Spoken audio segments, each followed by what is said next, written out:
Hello and welcome to NOS Live. Yes, we're back. Same time, same place, youtube.com/nerdsonsite. If you'd like to join in the chat, make sure to sign into your YouTube account, and then you'll be able to chat in that lovely little window to the right of the viewing screen. Today, we are sponsored in part by DNS Thingy. A little bit more about them later on. What I'd like to do is introduce my amazing panel right here. First of all, my name is Will. I am the host of this fantastic show, and I would like to introduce next David. Hello, everybody. David Redekop here, co-founder of Nerds on Site. I was listening to myself, just making sure that everything's working right, and all of a sudden, it started. So, sorry, it took me a second to find the volume down button. So, nice to meet you. I'm the luckiest guy on earth. Fantastic. And next we have, believe it or not, two co-founders here. John, would you like to say a few words? Yes, you bet. There's three. Yeah, John, other co-founder, like you mentioned. That's it. You kind of stole the thunder. That's all we got. Well, I'll make sure next time to just introduce you without explanation. I'll just say right. Perfect. And we'll have two new faces this week. I'd like to start out by introducing Troy. Troy, would you like to say a few words about yourself? Hi there. I'm Troy. I'm hailing from the Northern Empire in Alberta. And would you mind telling us what is the Northern Empire? The Northern Empire is basically the Red Deer, like a little bit around there, central Alberta, and higher region of Alberta here. Higher? I look at the globe like the North Pole is down. So what's okay? higher? So north of central Alberta and north. How's that? So that's actually down for me. Yeah, definitely. Yeah. All depends which direction you're facing when you arrived at the planet, I think. Yes, Right, definitely. You guys are correct. Exactly. Perfect. And if we go even a little bit further west, we have joining us from the wonderful coast, we have Elise. Elise, tell us a bit about yourself. Hello, everyone. I'm Elise. I am hailing from the Vancouver area in a little town called Squamish, British Columbia. So just between Whistler and Vancouver. And we're experiencing the classic amount of rain that we usually do during the winter. So it is, it's gloomy outside here, but you know, at least we don't have the snow. So I'm okay with that. That's true. That's true. All right. Well, without further ado here, we're going to jump right in to what we like to call, Are You Smarter Than a Nerd in 5th Grade? So the way this works is it's a contest we run every single week where we're going to read out a skill testing question. If you are in the chat and you would like to respond with what you believe to be the answer, type that on in there. Let us know what you think the answer is. And if you are the first one to get the correct answer, there'll be a prize. And we'll discuss a little bit more about the prize later on. But for now, I'm going to read out the question, and I will repeat it later on throughout the show. So the skill testing question is, the third co-founder of Apple sold all his shares for a certain amount of money very early after they formed. This amount of money is equal to how many years of Steve Jobs' annual salary? So if you think you know the answer, make sure to sign into your YouTube account, type your answer in the chat, and we will come back to that. It's important to note that Steve Jobs' salary was always the same throughout his entire tenure at Apple. So in case you're worried about, you know, well, how much did he make and averaging that out, it's... I forgot to ask you, Will, do we as participants qualify for that? We do not we do not, I'm afraid. Okay. David, you'll just have to get a prize somewhere else. I'm sorry to say, we've got to leave that to a lucky viewer. All right, fair enough. All right. You want to repeat? There's a lot of information. It's more like a 6th or 7th grade question, I think, this week. So you might want to repeat it. You know, that's a pretty good point. All right, we'll read it out one more time. Make sure you're paying attention, chat room. So the skill testing question is, the third co-founder of Apple sold all of his shares for a certain amount of money very early after they formed. This amount of money is equal to how many years of Steve Jobs' annual salary? And as John pointed out, that annual salary has always been the same. So you don't have to worry about fluctuations in, you know, his prestige, I suppose. Nor do you need to account for inflation or any of these things. And also, we're not asking for the answer in Bitcoin, right? No, we would accept it in Bitcoin if it translated into. But yeah, But honestly, if anyone gets close, that's probably good enough. I would say that's darn good. Yeah. All right, and so. What you've heard about, audience, is you have heard a little bit about each of the panelists we've got on the show right now, but we'd like to take a moment to highlight someone. So Troy, who's, as previously mentioned, is from the fantastic province of Alberta. He is a relatively young nerd, and he's going to talk a little bit about his journey to nerdship and his process of not only becoming a nerd, but a little bit of his startup. And you know what? I'm going to give the floor over to him. Troy, tell us a little bit about it. Hey, so I guess this has been I've always meant to be a nerd, is really what it comes down to. Growing up, I had a parent who was in the IT industry, and then early 2000s he became a nerd. So I kind of saw all the advantages and disadvantages of that. And about a year and a little bit ago, I thought, you know what? I am unhappy with my current, or with my previous occupations, and I thought I need to make this jump. I see an area where they need a specific skill set, and I could fill that. And I'd love to join the team and really, contribute something to my own business in a way, but not just by myself either, which is kind of nice. There's a whole team. So with that, I took the plunge, joined Nerds on Site, and it's been fantastic. Those first few months, of course, were kind of hectic. You're always a little bit nervous, right? As with anything. But it's been great. Especially in the last 6 months of that first year, business has just been flourishing, and opportunities are presenting themselves, and it's a fantastic time for sure. That's I guess. Go ahead. I was just actually going to ask if you wouldn't mind telling us a little bit more about. You said you really value being going into business for yourself, but not by yourself. Could you tell us a little bit more about the kind of the support that you experience being a new nerd? Definitely. So as a new nerd, I saw a lot of support from both nerds who have been, part of the organization longer, as well as there are specific, trading modules. There are lots of, trading conversations you can have with, various people, even the co-founders, as busy as they are, they're willing to make time for you, which is pretty fantastic. And I feel like I have a slightly unique role because I did come in as a sales / marketing / client relations.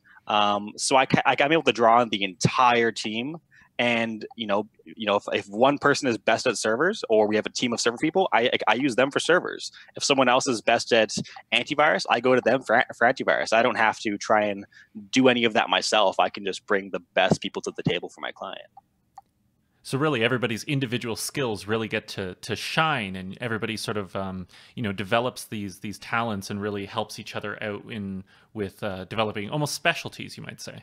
For sure, yeah. Like everyone can have their niche. If someone wants to be a Cisco rep, they can be a Cisco rep. If they want to be a HP rep, they can be an HP rep. Like it doesn't really there's a spot for everyone for sure.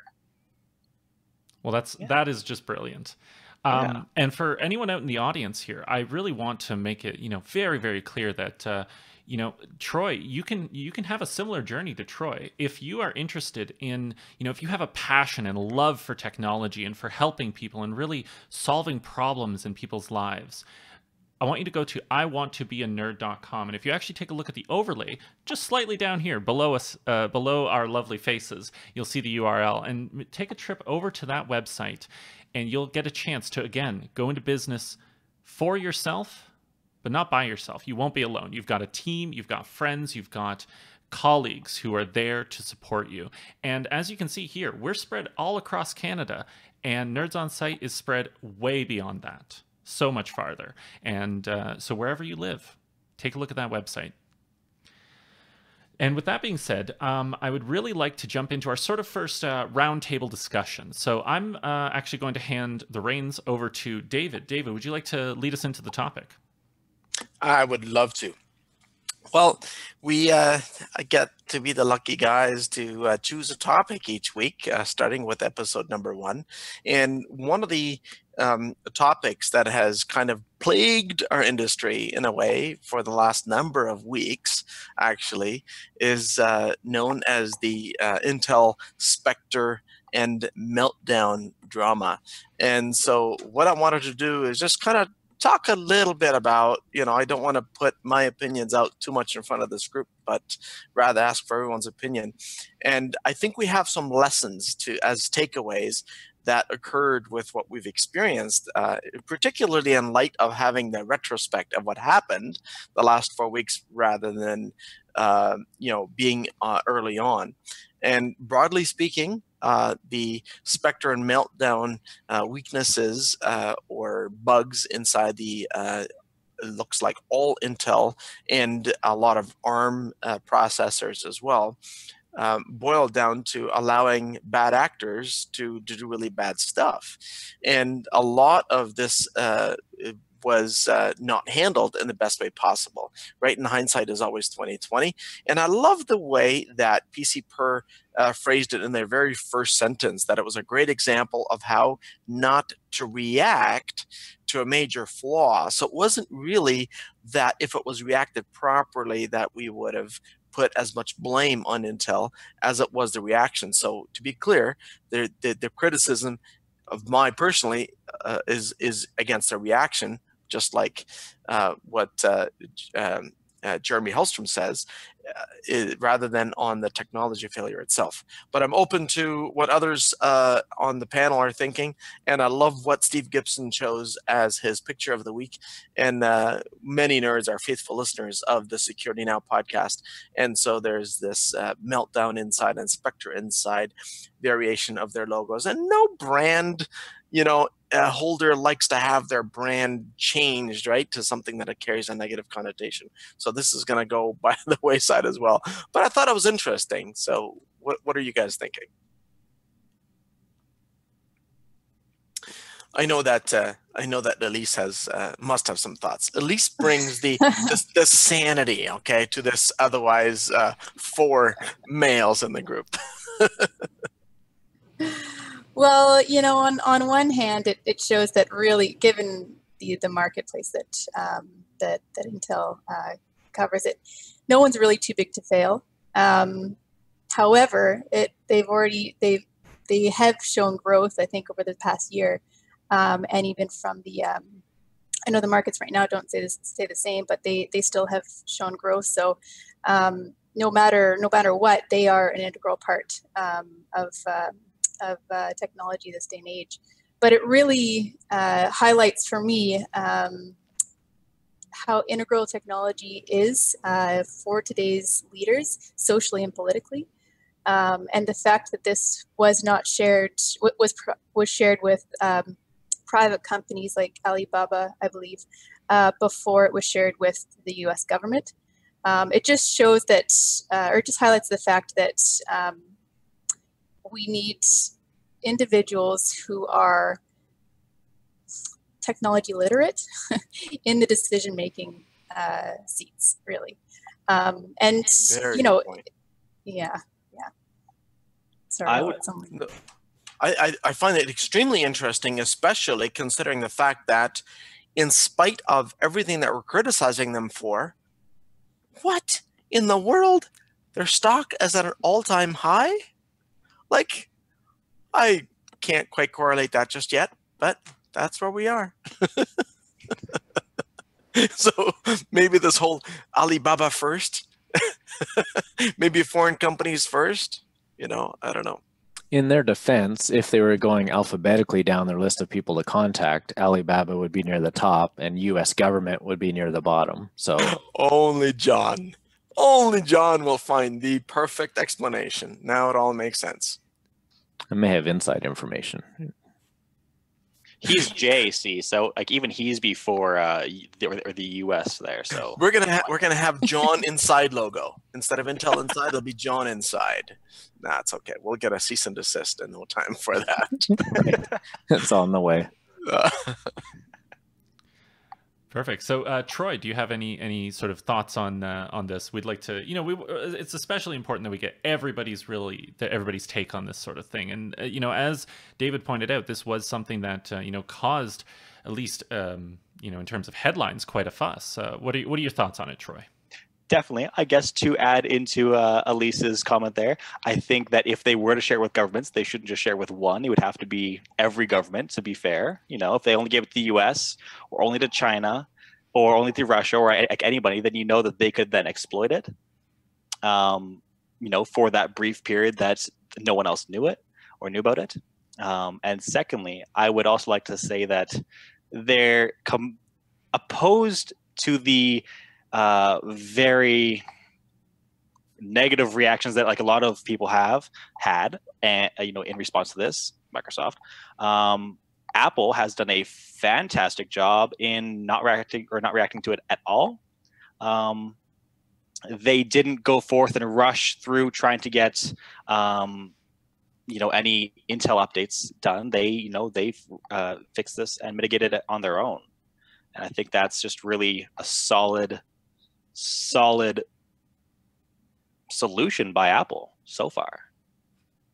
I have to say kudos to Apple for holding off on Intel's microcode updates and saying, I'm not sure what kind of conversations went on inside Apple, but clearly they said, you know what? We don't necessarily need to jump on that. I don't know if they had an inside view that things were rushed and weren't ready, right? And so they saved themselves having to sort of issue a cancellation of patches like Microsoft had to do with Windows. So most definitely kudos to Apple for a more thorough review, that's for sure. Again, Apple would have been near the top of the list, and Windows, Microsoft, right after Alibaba, I think. Wow. Yet he's not wrong. That's the best part.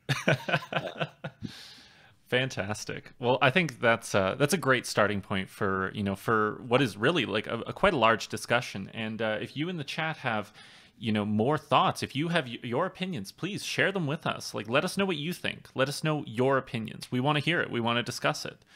So I'm actually going to take a second right here, and just for any latecomers who may have missed the opening of the show, I'm going to reiterate the skill testing question that we mentioned earlier. So as previously mentioned, if you have a YouTube account, make sure to sign into it. If you don't have one, it takes only 10 seconds to make. It's very quick. And then you too have a chance to win a prize. All you have to do is type into the chat room the correct answer to the following question. And the question is, the third co-founder of Apple, that's the company, sold all of his shares for a certain amount of money very early after they formed.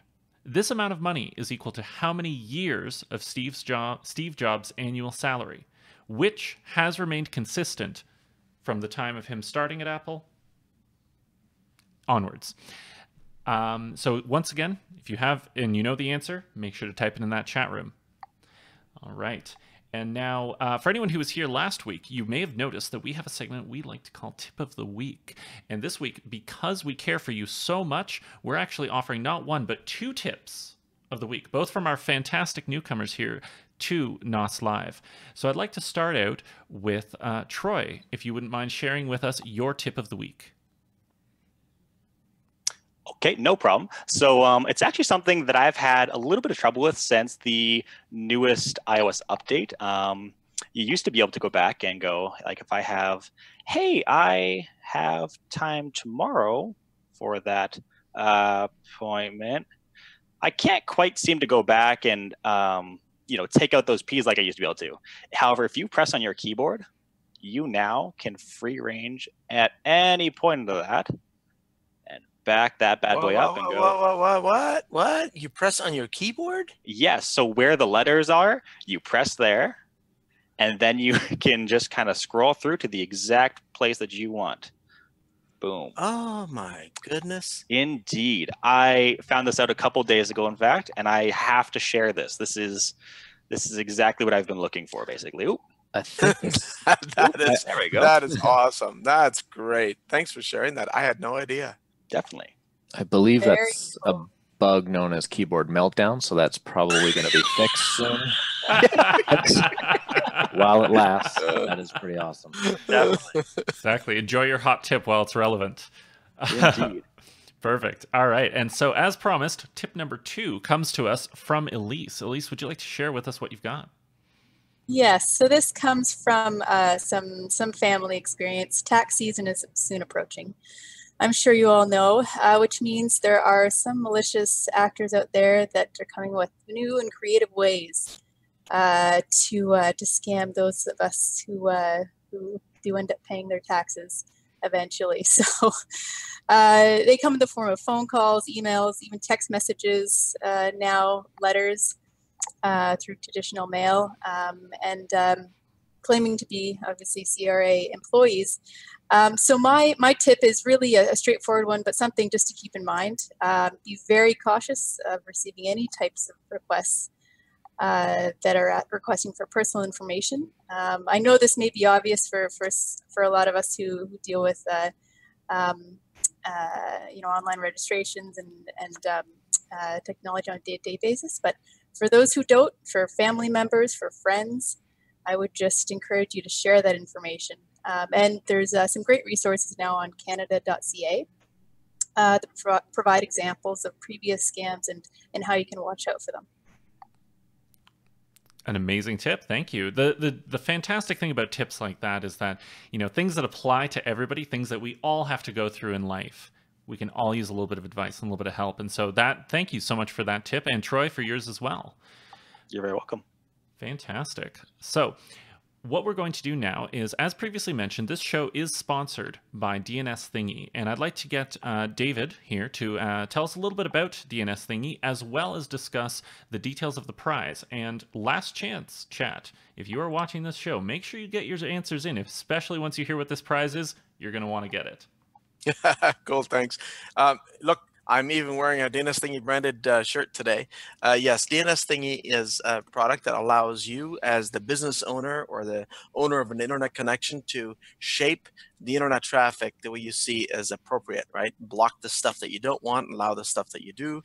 And the winner will end up getting one of these beautiful ASUS routers with DNS Thingy firmware pre-installed and shipped and sent. All right, so it's very similar to what you would expect a small router to be for a small environment, but pretty powerful. And best of all, it's got the DNS Thingy firmware installed. There you go. Fantastic. I mean, really, a picture in this case is worth way more than 1,000 words. If you saw that and you think, you know what, I could use me one of those, get your answer into the chat room right now, as soon as you can. Is that to say that we don't have any takers on that answer? I think, I think we pitched a pretty tough one for them. It is difficult. You have to Google 2 things. That's the kind of a tip of the week. And then you have to do some math. So it's like, usually you Google 1 thing, now you're Googling 2 and doing math. That's why I'm saying it's probably more like a grade 7.